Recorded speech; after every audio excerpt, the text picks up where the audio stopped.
I'm going to I'm going to show a lot of stuff, and it's not in any particular order.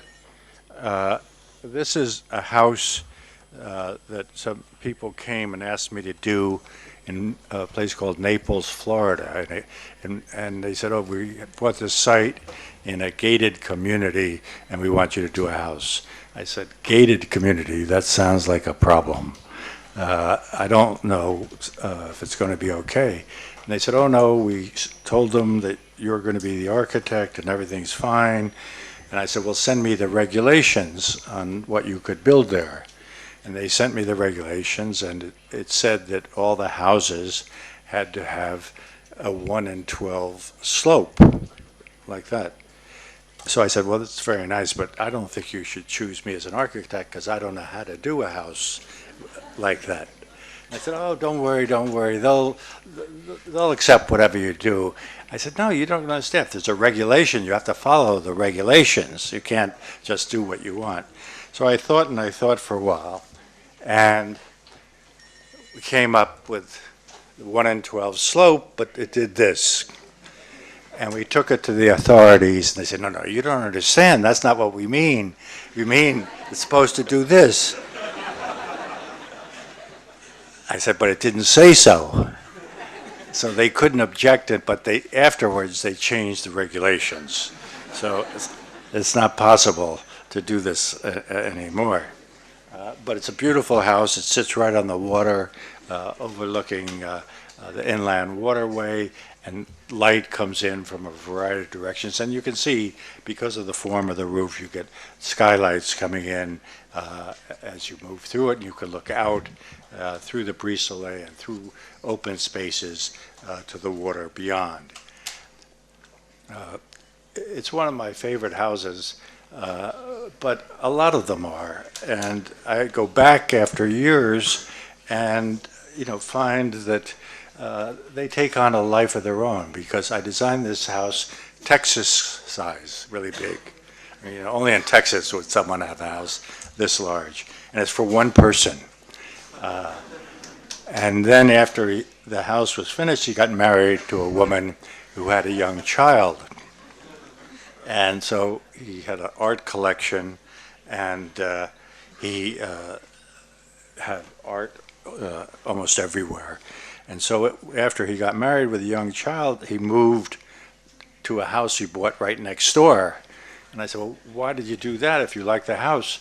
He said, "Well, I want to come here and use it, but I'll live with my family in a more conventional house." So now he's given the house and his art collection to the Dallas Museum of Art, and it's now an extension of the museum, and it's used for public occasions and all kinds of events. And he goes there, he spends his day, and then returns through the bushes to the house on the side.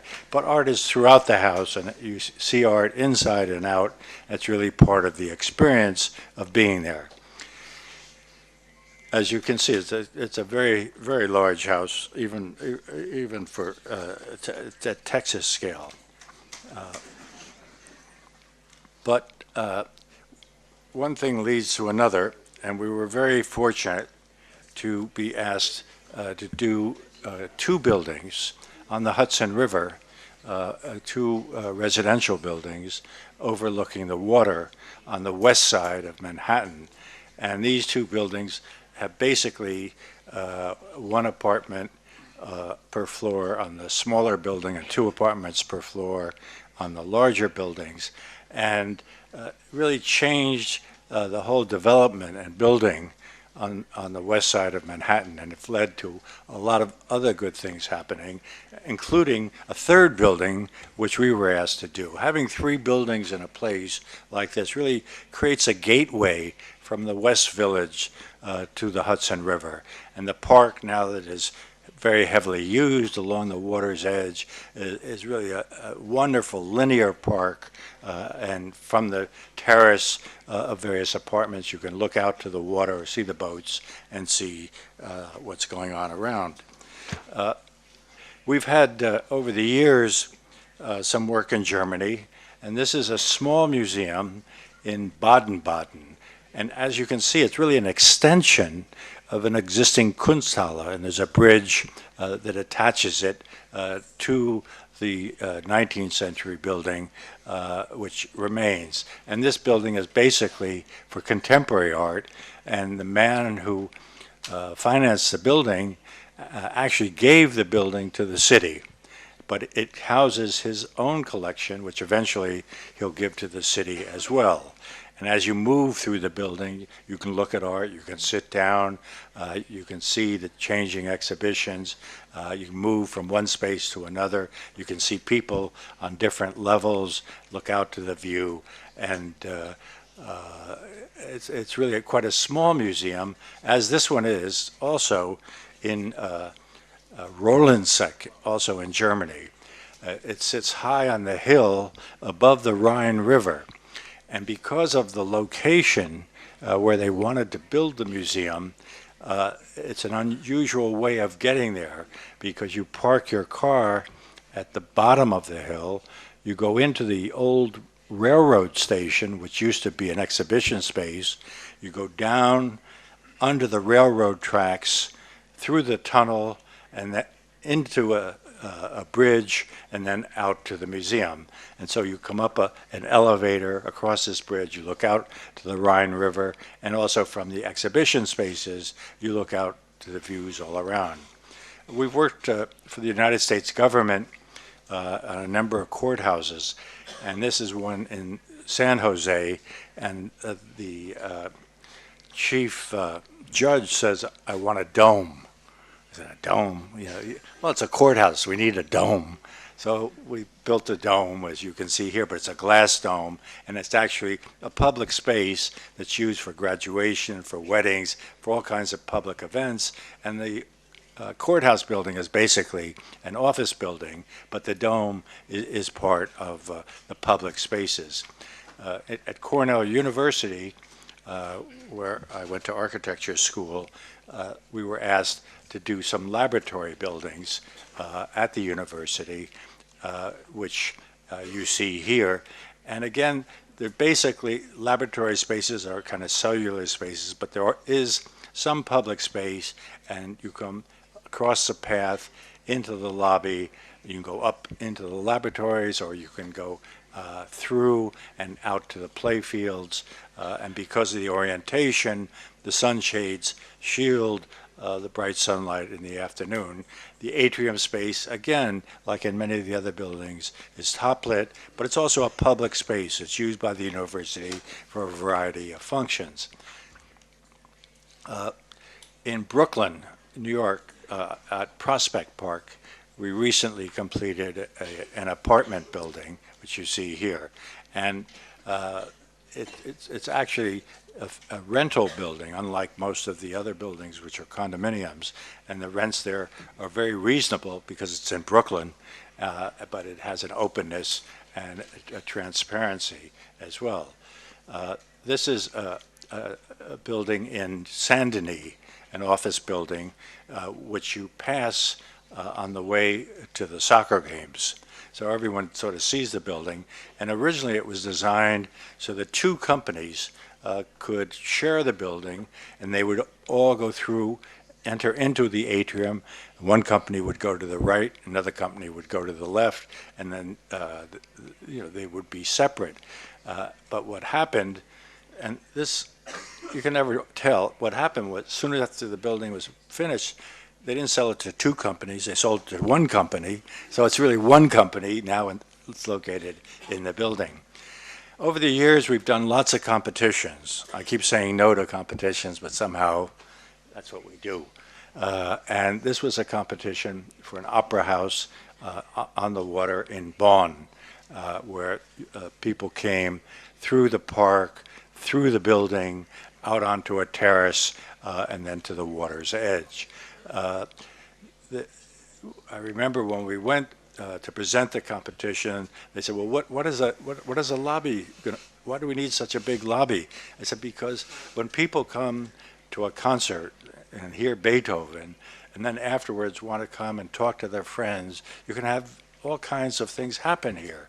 And it's not just about the interior of the hall and bringing light.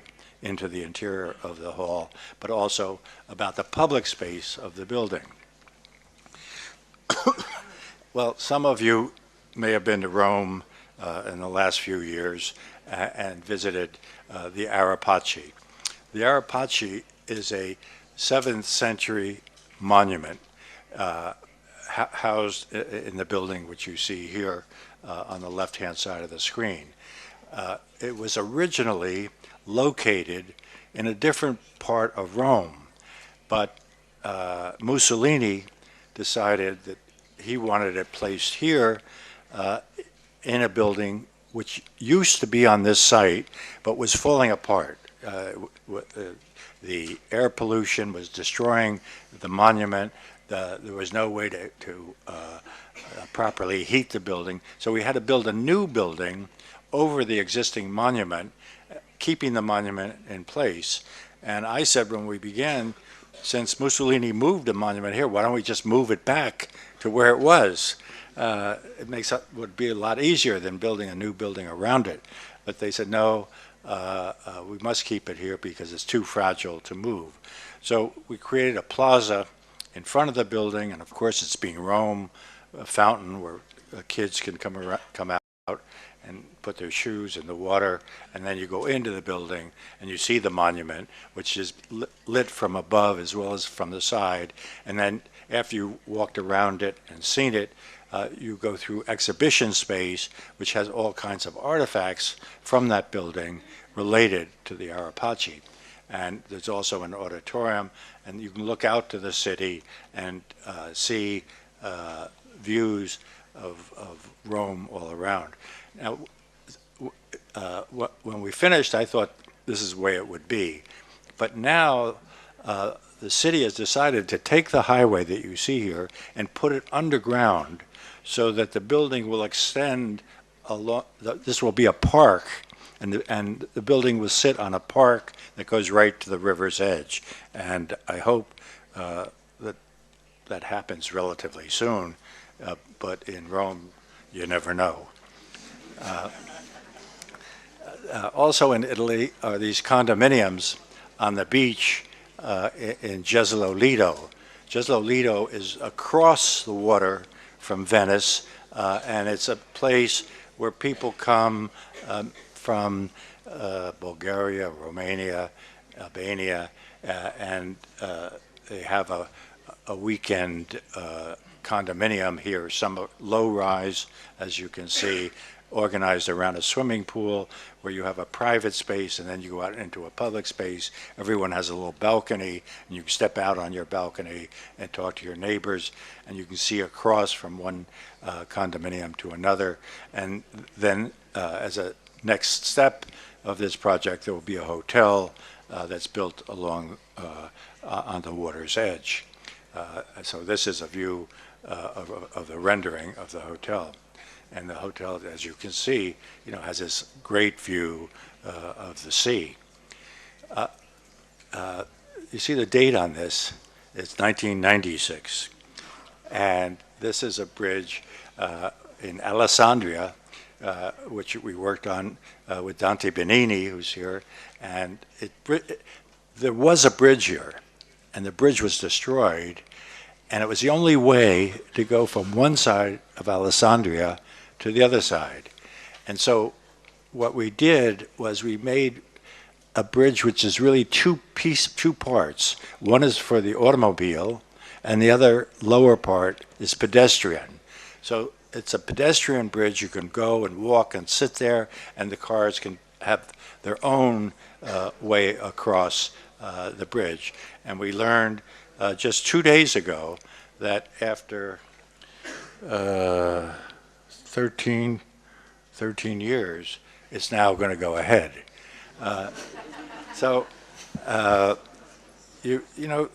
In Italy, things move slowly, but they happen. They happen, and when they do, it's going to be wonderful. It's going to be wonderful for Alessandria to have this bridge, and it's a thrill for us to see it built. And also, it has lights, and you can walk along the promenade, along the river, and see it in a different way. In Tokyo, a company called Matsuhishi came to us, and they said, well, we want you to do two buildings, two office buildings. And I said, oh, that's interesting. They said, yeah, but we've already done the structure. We've already done the core. We've got everything worked out. All you have to do is the skin, the exterior wall. I said, what, are you crazy? I said, you know, I mean, I'm an architect. Let me help you. Let me help you with the circulation. Let me help you with the location of the lot. No, everything's set. So we're doing the exterior wall for these two buildings in Tokyo, which is under construction. And I hope the gardens, because the gardens are very important. In China, under construction is a hotel in Shenzhen, a 130-room hotel on a little island. And you come in and you kind of look out to the views. And it's right near a clubhouse, which is also under construction here in China. And here you come in and you go through the spaces and you come out and there's a swimming pool and physical education facility next to it. But like most of the projects, light and the way light permeates into the spaces, the way you move through the spaces, the way you see both interior and exterior and how they're related is very important. And here in Shenzhen, we have a fountain that starts in the building, goes through past the conference rooms, down a waterfall, and then out into the gardens. In the Czech Republic, we've just completed two buildings, and they're office buildings. And in one case, not this one, because this is completely new with the sunshades, but with the tower, there was a structure that had been standing alone, just a structural steel, for about 20 years. And so we tested it, and it was still good. And so the new building is constructed around the existing structure. And there are two new office buildings then which flank each one. 5 houses are under construction in Bodrum in Turkey, and each house is different, situated on the same hillside overlooking the water. And they're built on speculation, and I don't know what's going to happen, but hopefully they'll find a buyer. But the site is great, the spaces are great, the views are great, and as you go from one space to another, you can really see what's happening in that part of the world. In Mexico City, we have 3 buildings under construction. One is a hotel on the right, and the other 2 are office buildings. But again, like at Perry Street and Shaw Street, having 3 buildings in one place really creates a place, not only in terms of its own situation, but the outdoor spaces. And in Mexico, this is a small resort built above the mangrove groves. So all that you see in green is really water, and that's why all the paths are like boardwalks above the water.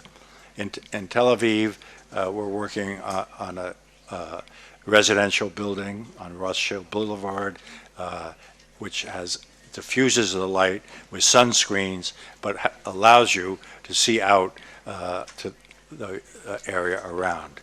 And this is affordable housing in Newark, not the tall buildings, which are wishful thinking, but the low buildings that you see in the rendering. But we did the whole plan and thought, the affordable housing will get occupied very, very quickly, but Newark needs a shot in the arm, and we thought that by getting some large corporation to come in and take one of these buildings, it would really help the economics of Newark. But the low buildings create kind of shopping streets, and above the shopping level are all affordable houses. Well, for some of you who have been to Rome, you're familiar with this building, which was a result of a competition that I took part in. And which was built. And as you can see in the plan, the curvilinear portion of the building, the shells, the concrete shells that enclose the sacred spaces are kind of curved, and the secular spaces of the offices and classrooms are rectilinear, and in between is a passageway that goes from one side to another. And these are diagrams we made, which I won't go into. But the church sits in the center of a community, and every time I've been there, there are always people out on their balcony kind of looking and seeing what's going on and what's happening. And you come into a plaza space, and you can walk around the plaza, and these are the concrete shells are made up of 7-ton blocks of precast post-tension concrete made by Italia Cement. And here they went back to the cement that was used by Pier Luigi Nervi in the stadiums many years ago and hadn't been used since, and they kind of re-brought it back. And what's unique about this material, not only is it white and beautiful, but it cleans itself. It's self-cleaning. So whenever it rains, the surfaces stay white, and it's amazing. I have nothing to do with the invention of this material, I can say, but I am so happy to be able to use it, and I'm so happy that we have it in the church. And so the concrete material is the same on the interior and exterior. Those are solid panels that you see here, and you come into the church, and immediately your head is drawn up, and you look out through the skylight, and as you sit there, you can't help but look up and look out and think about things outside of yourself. The church is not only for the local parish, but apparently has a lot of visitors from all over the world that come here. And so, having worked with Italia Cement on the concrete shells, they asked us to do a small building or headquarters on this triangular site in Bergamo, which is at the end of the red kilometer wall, and so on the far right is the new building. And here you see this red kilometer wall, and then the new building, which is being made out of this new concrete that they've developed, that's even stronger, whiter, and more pristine than the concrete which we had before. And of course, we made lots of study models looking at the sunshades, which are made out of concrete, the mullions, which are made out of concrete, the facade, and also even the light fixtures are made out of this white concrete. So that is now being finished, and it's really amazing, I must say it. And any of you architects who want to look at a new material, this concrete is really something that can do an awful lot, whether it's rectilinear, curvilinear, or whatever. And this is how the photocatalytic cells work in terms of cleaning the surface, taking away the pollutants as the sun shines. And this is the building under construction. As you can see, the pieces are fairly large and lifted up and placed above the columns and so these are the panels which Italia Cement made from the new concrete. They have a feel to them, a solidity to them, and as you can see, a plasticity to them, which is quite marvelous. And these are just, little sculptural panels. Imagine what you can do with something like this in a building. And they also make this transparent panel system as well. So the last thing I have to show you, for those of you who haven't been there, is the Getty Center, which I started 14 years ago, maybe more, whatever it was, a long time ago. It took 12 years to do, because in the beginning we didn't know what we were doing. We knew that we had this hillside site. We had to figure out how to get up to the site, and we worked out a road. So you park at the bottom of the hill and then take a tram, 5-minute tram ride up to the top of the hill. And the museum, which is the rectilinear building on your upper right, is a public destination. And then there's a Center for the History of Art and Humanities. And here's a view from the tram stop at the bottom as you go up the hill to the Getty Center at the top. And once you get up there, there are magnificent views to downtown Los Angeles. You get out of the tram onto this plaza, a kind of decompression zone where you look around and figure where is it you want to go first. Is it the museum, which is shown here, the public destination? And most people go to the museum. And you can go inside into the lobby of the museum, and then you can go outside. What's unique about building in Southern California, in Los Angeles, is this ability to move from interior space to exterior space so freely. So the building and the garden are conceived of together. The garden is like an outside room, and then you can go back inside to the gallery, outside again, or you can stay inside and go from one gallery space to another. So there's always a choice of where you want to go and whether you want to stay in the garden or go to the auditorium shown here, and then from there out, and you can see the mountains to the north. So all of the spaces, even here at the Center for History of Art and Humanities, which is a place for scholars to come and spend a year in the most wonderful library, art history library that I've ever seen.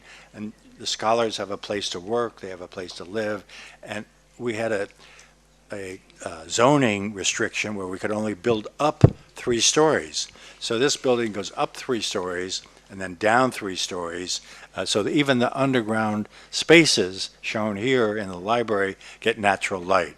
And then you can go from one part of the building to another, and then out to the cafeteria and to views of the Pacific Ocean.